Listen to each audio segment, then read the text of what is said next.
The Seattle Seahawks are Super Bowl bound and now apparently, or maybe not, up for sale. What does that mean for the franchise if there's a new owner coming in? We're going to be breaking it all down here on our Friday edition, Locked On Seahawks.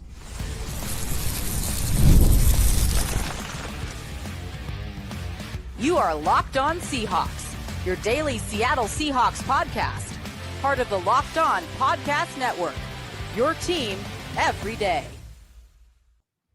Greetings, 12. This is Corbin Smith, host of the Locked On Seahawks podcast, your daily Seahawks podcast, part of the Locked On Podcast Network, your team every day. Glad to be joined here on Blue Friday by my co-host, Nick Lee, and a special thanks to all the 12s who are tuning in, whether you're in Wenatchee, Washington, or you're listening in from Sacramento, California. Thanks for making Locked On Seahawks your first listen 5 days a week. We greatly appreciate it, and thank you for making Locked On Podcast Network the number one sports podcast network. A bit of a Friday news dump coming in for the Seahawks. We'll talk about the potential sale or maybe no sale of the Seattle Seahawks, depending on what you are reading here.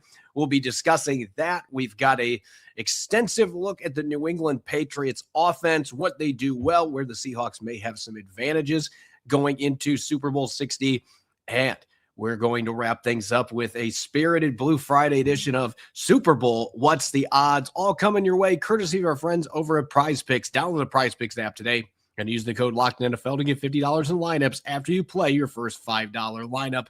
Now for your lead story here on our Blue Friday edition of Locked On Seahawks.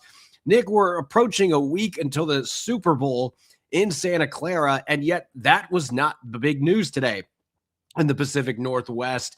While I was in the media room at the VMAC, we had just wrapped up interviews with Mike McDonald and a bunch of players in the locker room. And suddenly Brady Henderson from ESPN, Seth Wickersham of ESPN, dropping the report that the Seattle Seahawks will be going up for sale after Super Bowl 60. There was a statement that came out from the Paul G. Allen estate not long after that, Nick, and it's interesting how that works, quickly in today's era where you can get a statement out in a matter of minutes after a report. But I'm interested to see your thoughts on this, because I don't necessarily know that this is refuting the report as much as it's just putting some clarification or maybe putting a foot down on the brake a little bit here. This coming from a spokesperson at the Paul G. Allen estate.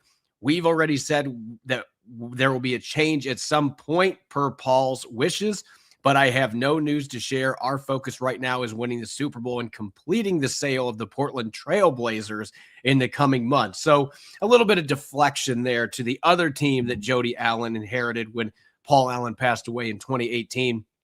Trailblazers are already up for sale, but I'm curious your thoughts on this, because they made it clear that they're not for sale, but there wasn't anything in there about maybe there could be a sale coming. There was nothing that explicitly said like, well, it won't be for sale after the Super Bowl. It just said it's not for sale currently or right now. So I think it's interesting to kind of play with the word soup a little bit here in terms of whether this team is going to be for sale or not. Yeah, I think that was very intentionally worded. I'm sure the folks that work with Jody Allen, work with the ownership group, worded that very, very carefully. And I have no doubt of that, because it's not for sale at the moment. That doesn't necessarily mean it won't be for sale, on February. What is going to be that, 10th or 9th, the day after the Super Bowl. I'd like to think hopefully it's a little more valuable after a second Super Bowl championship. And I think maybe a little bit of damage control on this coming out a little too soon as the team prepares to play the Super Bowl. So that's it's tricky, because there's a lot of room in there in the wording. Of course, everyone wants to panic about, oh, this is going to distract the team.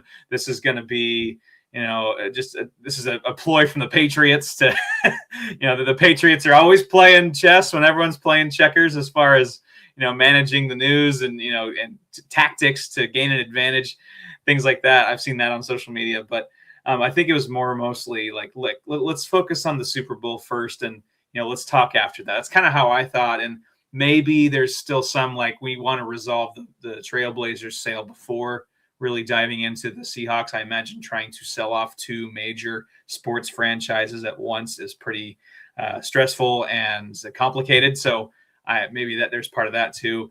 And as far as, let's say they are up for sale, everyone's going to the Amazon man himself, Jeff Bezos, about, is he going to take over? And, of course, the Amazon ties, the Seattle ties, and it'd be kind of fun to, go down that route, and maybe he brings on a Macklemore or a Marshawn Lynch or Richard Sherman, get a stake in things. We can kind of go down those rabbit holes, but certainly this would be change that Jeff Bezos finds in his couch. I think at this point, if he does want to truly get in the NFL, this is probably his best shot. And I think there's a mutual interest there in him becoming part of the NFL. So this seems like, if this does happen, a natural, obvious, at least exploring of the options. But mostly I come away with it as it's probably still going to happen. I think it's more damage control of this coming out during Super Bowl prep. Yeah, I think that I'm leaning that direction as well. And look, we've talked about this a lot on the show. In fact, Rob and I, earlier this week in the mailbag segment, the question was more about being grateful for Jody Allen and what she has done since she took charge. And I still 110% agree with that sentiment. I mean, this franchise has been blessed to have great ownership from the Allen family ever since Paul Allen kept the Seahawks in Seattle, because that's what he did when he purchased this team and then got the new stadium built that we now know as Lumen Field. And we've seen a lot of teams in this league, and I know, Nick, you talk about this with other sports too, like just how much having a good owner matters and how much having a bad one can completely derail things. And that's what makes this, and we'll have time to talk about this more in depth once this becomes official and we know that the Seahawks are being sold, and who knows how long this process is going to play out too. Sometimes teams can be put for sale, but nothing happens for a couple of years. I mean, it depends. These can be slow moving processes. So, Jody Allen might not necessarily be out of the leadership position for a year or two. We don't know what's going to happen on that front, but there's going to come a time where we're going to have to explore that. And maybe Jeff Bezos is a guy that, I don't know. Can he keep his hands off enough to allow an NFL franchise to be successful? That's a big question mark. I wonder if Steve Ballmer may have interest, the owner of the Los Angeles Clippers. It has Pacific Northwest ties.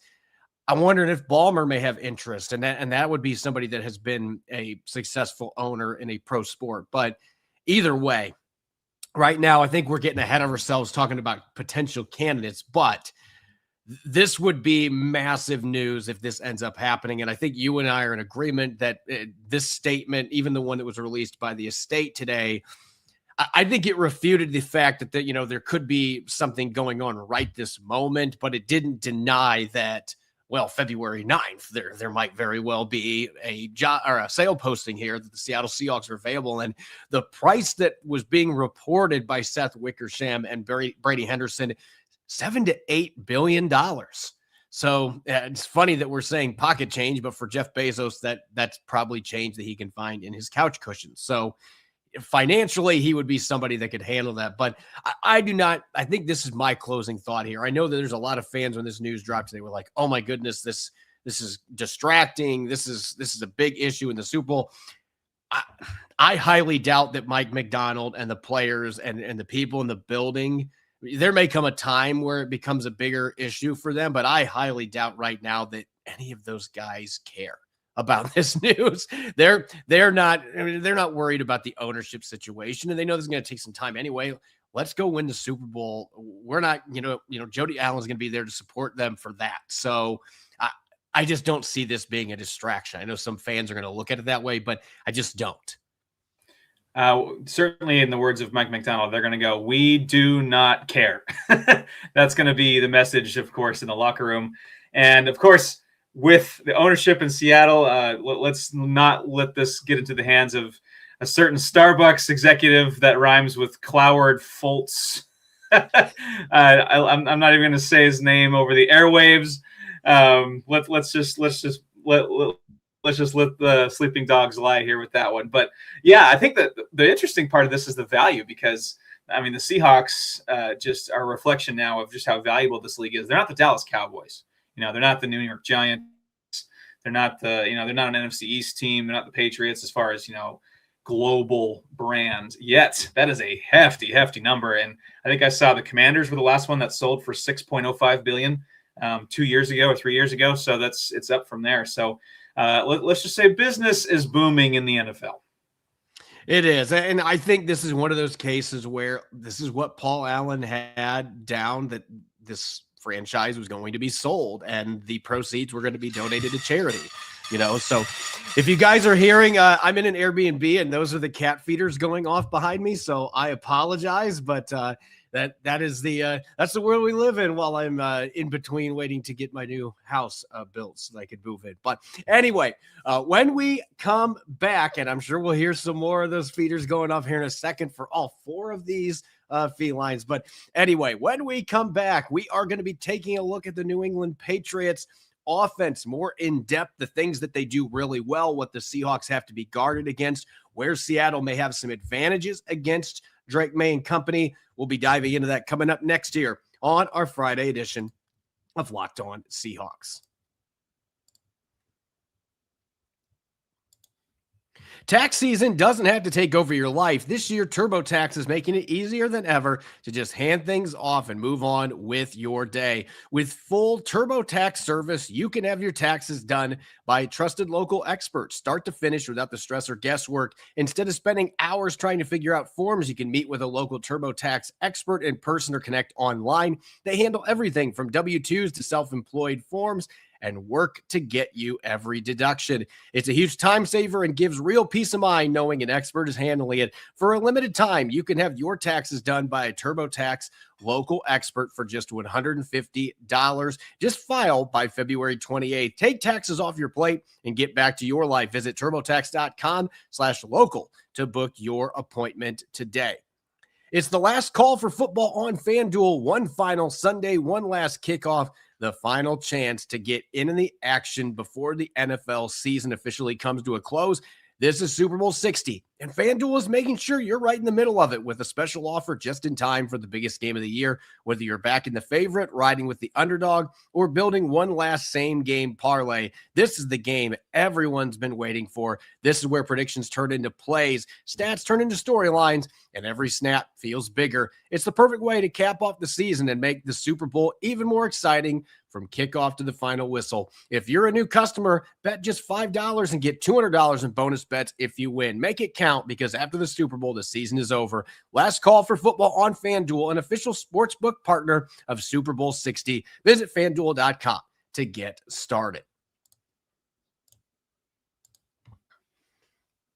Welcome back to the Blue Friday edition of Locked On Seahawks. I'm your host, Corbin Smith. He's Nick Lee. A special thanks to all the 12s who are tuning in, and thank you, as always, for making Locked On Seahawks your first listen 5 days a week. We greatly appreciate your support of the show. You already live your team every day. Now take it up a level and go ad-free. Join the Everydayer Club today and get Locked On Seahawks with no interruptions, members-only Discord access to speak with Locked On hosts, and more, all for just $5 a month or $50 a year. And to sweeten the pot, until the Super Bowl on February 8th, subscribers can use the code Super Bowl to get 1 month free of the Everydayer Club. That's right, 1 month free with the code Super Bowl.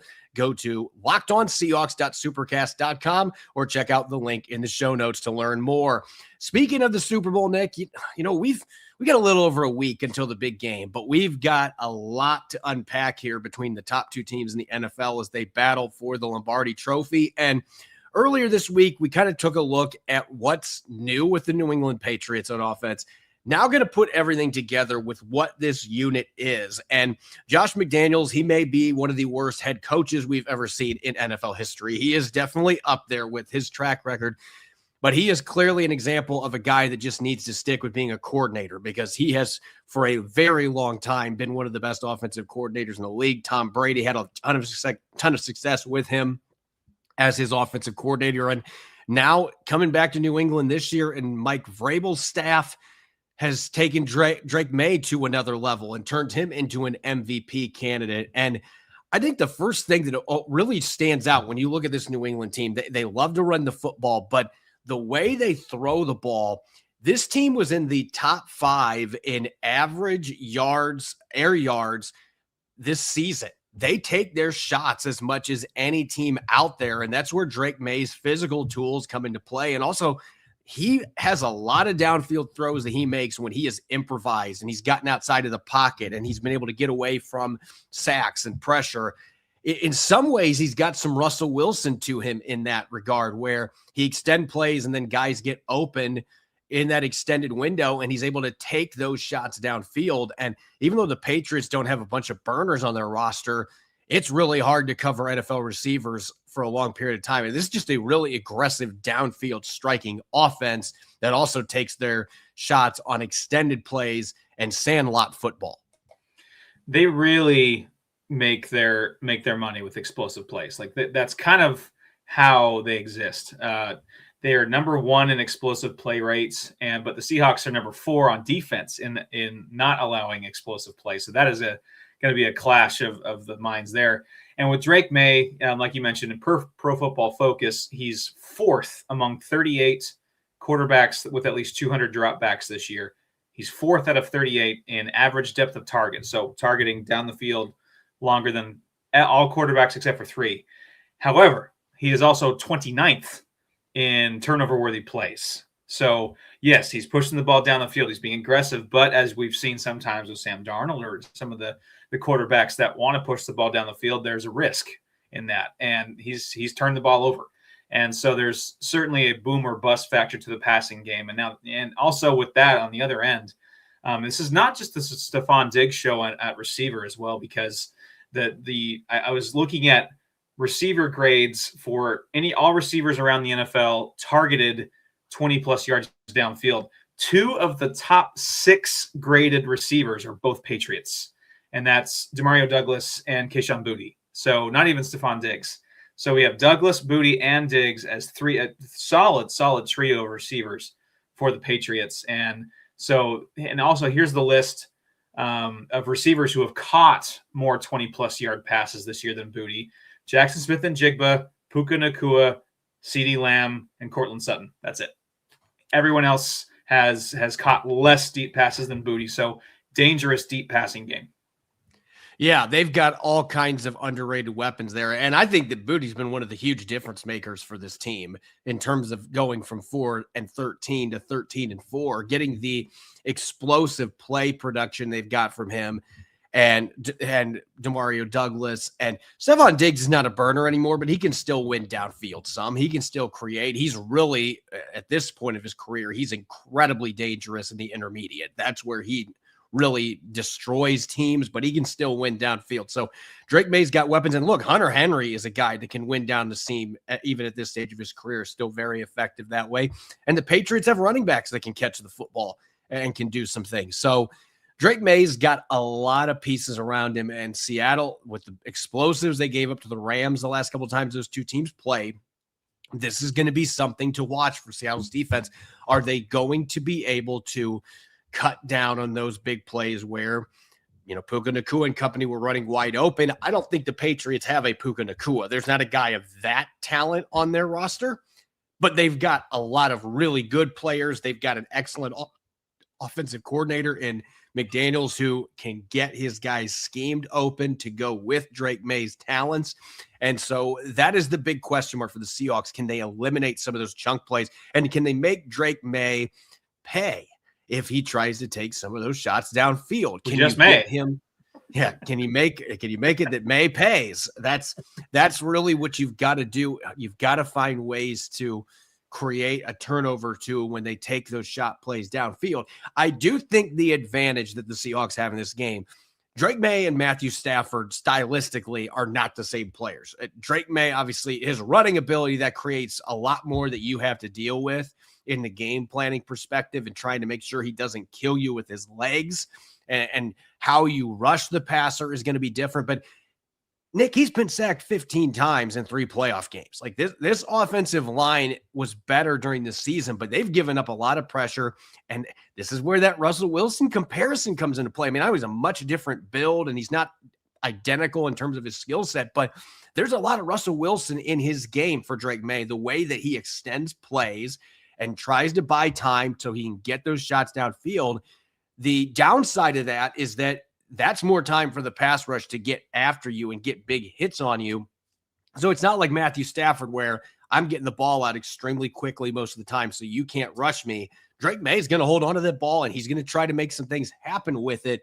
So the pass rush for the Seahawks, this should be a game where you're feeling much better about being able to get after them. Especially, I like a lot of the matchups across the board in terms of the O-line for the Patriots going up against Seattle's D-line. A lot better than I did the Rams game, to be honest. I like those matchups there. And this is a quarterback in Drake May that is going to take his time. He wants those downfield throws. He is going to try to extend plays. Can you make him pay for that? I keep using that, but can you make him, have to, feel a little bit of the heat in terms of getting that rush on him and making it tougher for him to get those downfield throws? And if he does, make it that he's pressured so he's more likely to uncork a bad throw and get intercepted.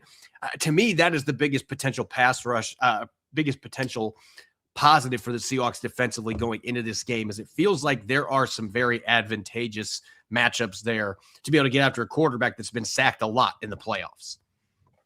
Yeah, I believe he's the second youngest starter ever in the Super Bowl. Quarterback would be the youngest winner ever, I believe.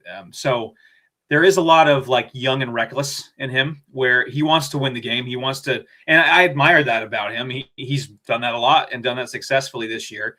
But he puts a lot on himself, and I think the Seahawks can use that against him. He has 6 fumbles in the postseason. The Patriots have 5 turnovers in the first 2 playoff games. They were pretty clean in the Broncos game.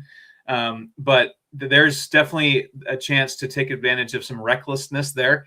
And also, just looking down the line, I did a breakdown of where the advantages lie for the Seahawks in the passing game and the running game, and kind of color coordinated it with blue for the Patriots and green for the Seahawks. And the passing one was fairly blue for the Patriots. The running game is all green. The Seahawks have an absolutely stifling run defense. I think that's another one that could separate this game, because we have Ramondre Stevenson, who leads the postseason in missed tackles forced, leads all running backs with missed tackles forced this year, this postseason. So he's got some wiggle to him, and him and Ken Walker are tied for the lead in first downs by a rusher. So the running game, I think, is where the Patriots are going to try to really not hide Drake May, but complement him.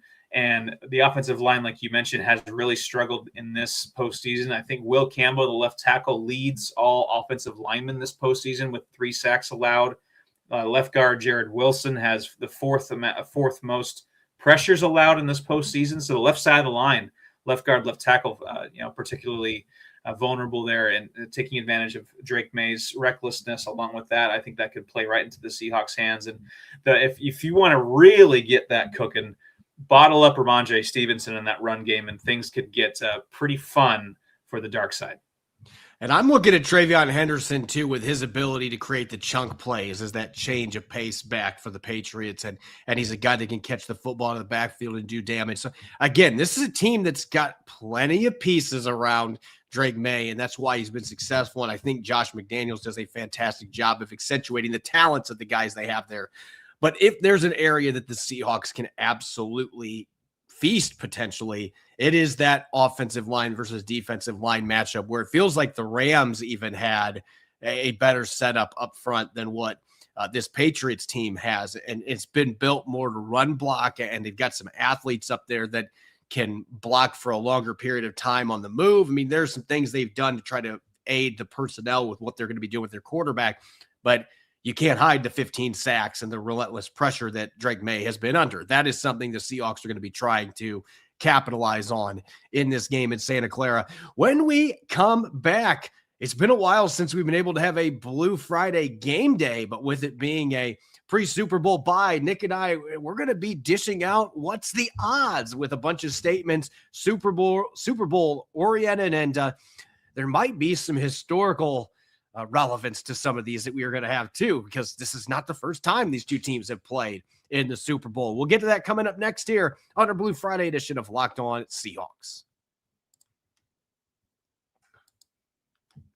This episode is brought your way by our friends over at Indeed. If you've ever hired someone who looked good on paper but wasn't the right fit, You know how important it is to find the right candidate. When you want candidates who truly match what you're looking for, trust Indeed sponsored jobs. Stop struggling to get your job post seen on other sites. Indeed sponsored jobs put your post at the top of the page and help you reach the right candidates faster. Instead of struggling to get your job post seen, Indeed sponsored jobs help your listing stand out and reach quality candidates faster. Sponsored jobs boost your posts to the people who are the best match for your role, and that makes a real difference. Spend more time interviewing candidates with checking all your boxes with less stress, less time, and more results using Indeed sponsored jobs. Listeners of this show get a $75 sponsored job credit to help give your job the premium placement it deserves at Indeed.com/LockedOnNFL. Just go to Indeed.com/LockedOnNFL right now and support the show by saying you heard about Indeed on this podcast. Terms and conditions apply. Hiring, do it the right way with Indeed. This episode is also brought your way by our friends over at Doer. I'm so excited about the new jeans that I had that arrived a few months ago from Doer, and I wear them constantly. They've been life changers. I wear their performance denim slim straight. I can't get over how comfortable these jeans are. They have 5 times the stretch of traditional denim. They're antibacterial, meaning your jeans stay fresh longer so you can wear more and wash less. And it's made with Cool Max technology that regulates your body temperature and wicks moisture to keep you cool and comfortable as the temperatures change. Doer combines classic jeans wear style with the kind of comfort and performance you get from athletic wear. It truly is the best of both worlds. Doer are pioneers of blending technical innovation with everyday clothing. They invented the original performance denim. Simply put, Doer makes the world's most comfortable pants without having to sacrifice style. Trust me, once you have one, they'll be your go-to. Get a pair of Doers for yourself. Go to shopdoer.com/LockedOnSeattle. You'll get 15% off your first order. That's shopdoer.com/LockedOnSeattle for 15% off. Doer.com/LockedOnSeattle. Welcome back to the Blue Friday edition of Locked On Seahawks. I'm Corbin Smith. He's Nick Lee. A special thanks to all the 12s who are tuning in. And thank you, as always, for making Locked On Seahawks your first listen 5 days a week. We greatly appreciate your support of the podcast. Nick, it has been a minute since we have been able to do our traditional Blue Friday game day. Since the Seahawks have played all the way to the Super Bowl. We've had so many games that we've had to actually break down that we haven't had a chance to dip into our bag of our favorite Friday games. We are going to change that today, though, because we've got this pre-Super Bowl bye, and we're going to play one of our favorites. What's the odds? I'm going to read off a statement, and some of these may sound familiar because this is not the first time the Seahawks and Patriots have played in the Super Bowl, for better or worse. I'm not going to dive into the worst part there, but we're going to be having some tie-ins to that game potentially with a few of these. I'm going to read off some statements, and you and I are going to decide what the odds are that that statement comes true in Super Bowl 60. So without further ado, let's get to our first one. And this is one I'm really excited about. Someone not named Jackson Smith in Jigba turns in a Chris Matthews game on Sunday. This is fun for me because, like, Chris Matthews, that first matchup in the Super Bowl, Nick, I believe it was 4 catches for 109 yards and a touchdown. And Chris Matthews hadn't even really played in a regular season game in the NFL up to that point. So I don't know that the Seahawks have anybody on their roster that's going to be playing significant snaps in this game that would have a similar situation. I mean, unless it's somebody like a Derek Young, I mean, maybe Jake Bobo, but Jake Bobo just scored a touchdown in the NFC Championship game. So, and he's been around for a few years. So I guess what's the odds that there's just somebody that comes out of nowhere in this game and has a Chris Matthews moment? Well, I'm also going to probably throw out Cooper Kupp because it wouldn't be crazy surprising if he shows up in a big way in the Super Bowl once again. I'm going to go 25% that it's someone like a Jake Bobo or Derek Young, or even like maybe an AJ Barner goes straight Travis Kelce. I don't know. I don't see how the Seahawks don't need that to happen to win this game, I don't think. So that's kind of where I'm coming from. And JSN will still win some matchups over Christian Gonzalez, and they have Cooper Kupp, who this wouldn't qualify for. So 25%, just because I think the Seahawks have enough going around that's notable where they don't necessarily need that? I'm going to go 1%. I don't think there's any way. I mean, I'm not going to say it's impossible, but like I can't put Jake Bobo in that category because Jake Bobo's at least caught a few touchdowns in the Seahawks. You know, like Chris Matthews, that was truly some fans not even knowing who he was type ordeal. And I know he recovered the onside kick against the Packers. Like, what a crazy couple of weeks that was for Chris Matthews and what otherwise was a pretty quiet NFL career. But Derek Young would maybe be the only player that would fit that bill, and he just doesn't really play much offense. Now, maybe Clint Kubiak's got something up his sleeve, and we'll see a Chris Matthews rendition number 2 from Derek Young, but I don't see it happening in this game. Our second one here, what's the odds? Sam Darnold and Drake May each throw an interception in Super Bowl 60. Yeah, I was on the Favorites podcast from Action Network, and they actually put odds on this at plus 190, which is not crazy high. So seems like a very viable possibility. We just talked about how reckless Drake May can be. He already has 6 fumbles and 29th in turnover play rate. So I'm going to put him at 60%. I'm going to go with Darnold at 40%. Throws an interception, so I'm going to meet right in the middle, kind of lame, 50%. I do think one does. I do think the Seahawks do get May. And even if Sam Darnold throws one, I'm not panicking because the Seahawks have shown and Darnold has shown that doesn't rattle him this year. So I'm going to go 50% just because these two defenses are fairly opportunistic. I'm going to go 65%. I think there's a really good chance both quarterbacks throw a pick in this game just because I just think these are two really good defenses, and it might not necessarily even be bad decisions by the quarterbacks.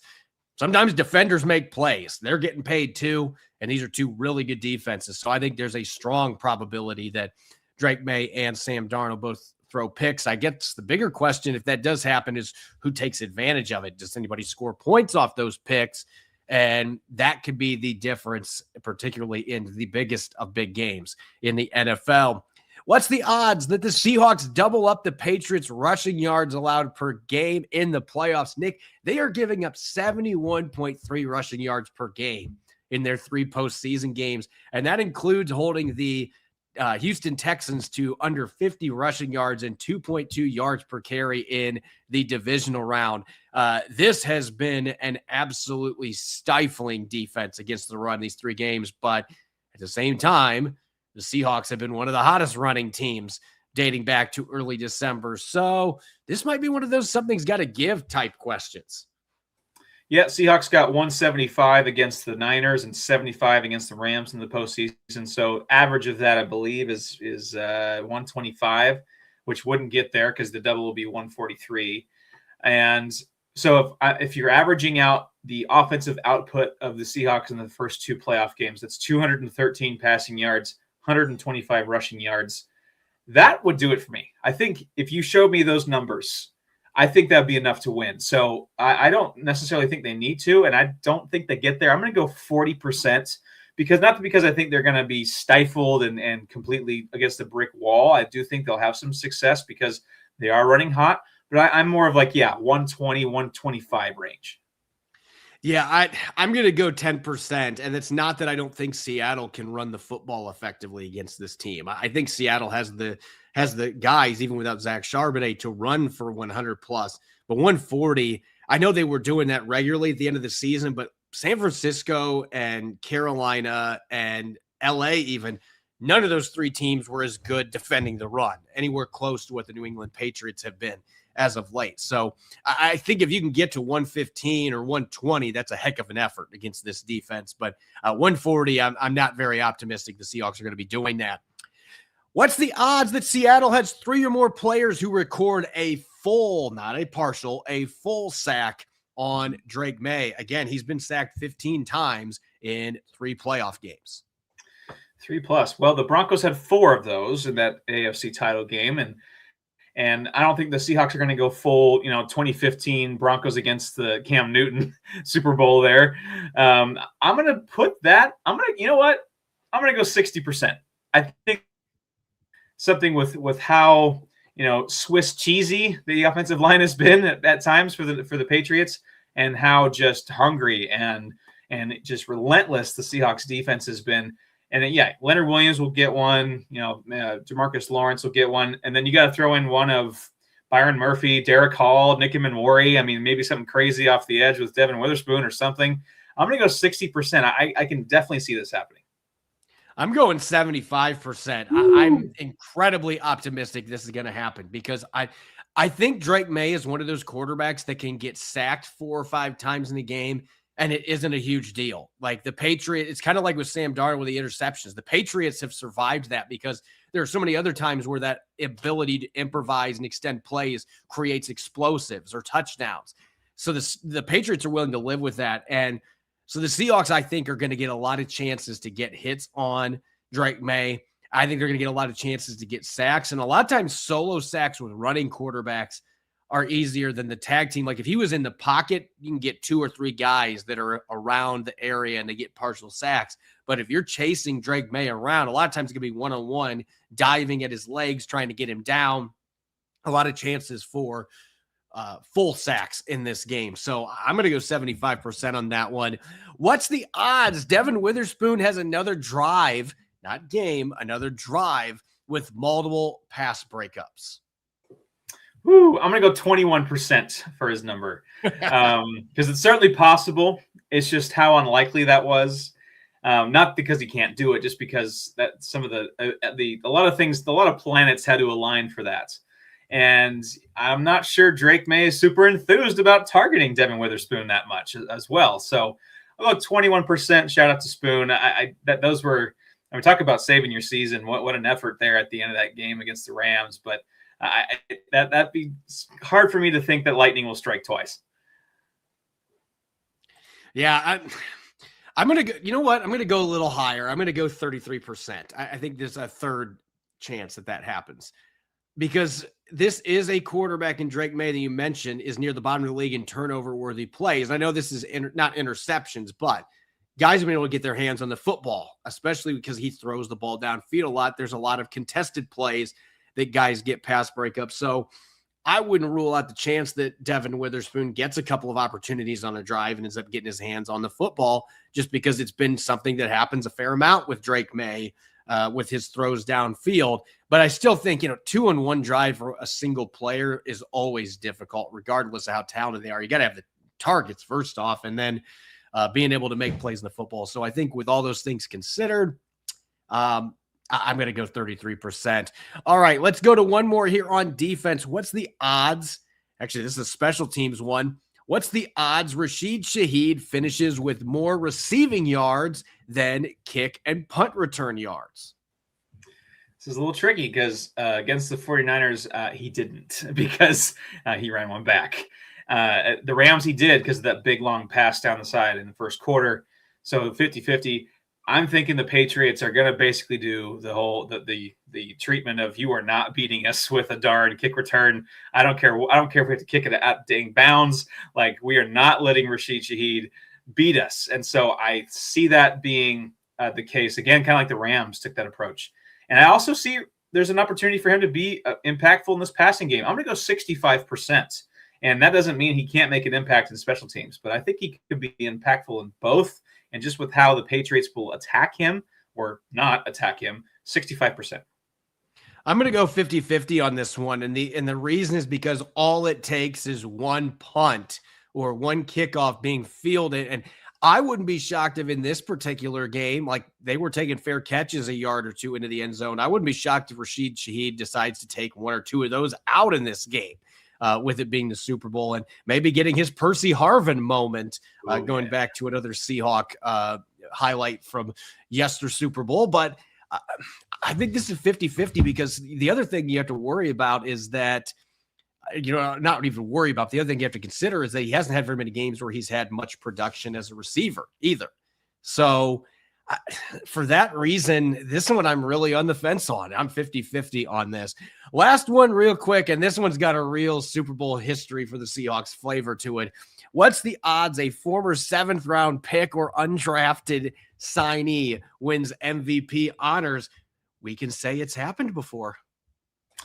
Yeah. Confession, it's always kind of bothered me that it's been Malcolm Smith. Like I love Malcolm Smith. The story's great.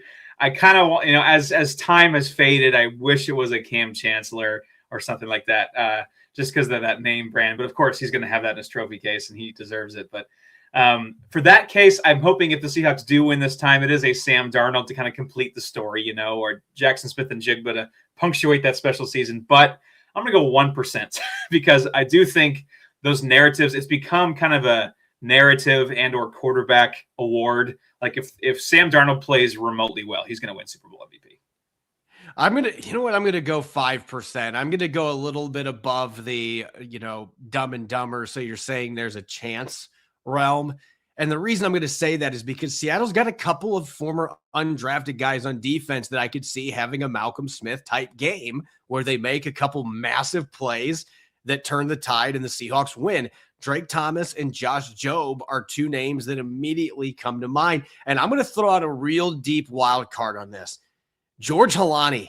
Could you imagine if George Halani has a couple big plays that bust in this game in the Super Bowl, and he's a former undrafted guy? I think Seattle's got more candidates for this than what New England does, but I would say 5% just because there's a couple guys on defense that start. So if they make a few big plays like Malcolm Smith did, then you may very well have yourself a Super Bowl MVP coming your way. As always, you can follow me on X and Blue Sky at Corbin Smith NFL. You can follow Nick at NickLee51. Make sure to subscribe to Locked On Seahawks on YouTube and wherever you get your podcast to make sure you don't miss a single episode. Going to have a special Saturday show coming your way tomorrow, looking at the defense for the Patriots and much more. Make sure that you listen in and enjoy your stress-free weekend. Go Hawks.